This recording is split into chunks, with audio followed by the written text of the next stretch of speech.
네, 여러분 안녕하십니까. 오늘은 우리가 동종요법이라는 말에 대해서 한번 말씀을 나눠보도록 하겠습니다.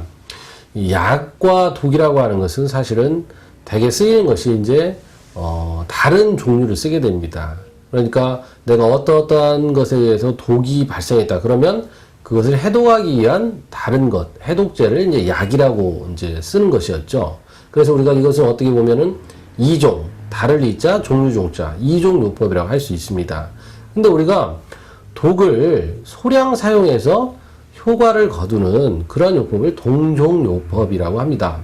예를 들어서 우리가 벌에 쏘이면 그런 어떤 알레르기 반응, 우리가 면역 반응 이런 것이 일어나게 되죠. 그래서 그 부위가 후끈후끈하고 열이 나고 붓고 이런 것들이 생기죠.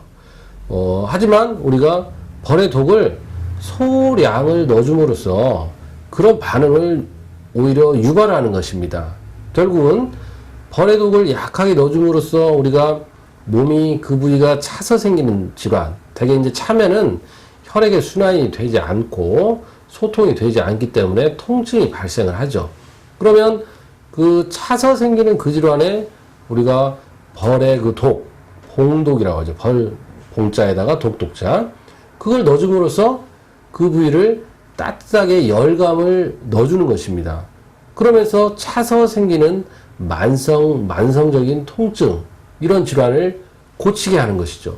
이것이 바로 동종요법입니다. 그러니까 우리가 뭐 한자를 얘기할 때 이독, 치독이다. 독을 이용해서 또 독을 다스린다. 이런 얘기를 하는 것이죠.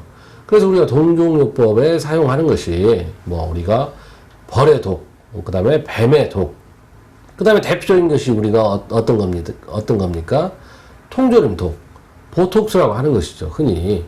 그러니까 우리가 보톡스라고 하는 것도 우리가 통조림에서 나오는 그런 독이지 않습니까? 통조림의 그 독을 이용해서 그 독이 우리 몸에 반응을 일으키면은 마비감, 우리가 피부 같은 경우도 뻣뻣하고 마비가 되는 그러한 병에 걸리는 것이죠. 하지만 이것을 소량을 사용해서 어떻게 하면 그 효과를 내는 것입니다. 그러니까 피부가 처지고 늘어지고 주름이 질 때 그 보톨리누스 독을, 통조림 독을 넣어주면은 그것이 바로 그 피부의 부위가 팽창을 하고 팡팡하게 되고 주름이 없어지는 그런 원리를 사용하게 되는 것이죠.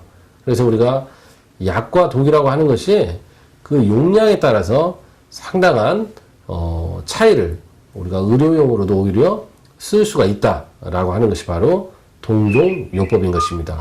여러분들이 다 몸의 그 질환에 맞게 적당량을 의사의 지시에 의해서 잘 사용하신다면 충분한 효과를 거둘 수 있을 것입니다. 오늘은 여기까지입니다.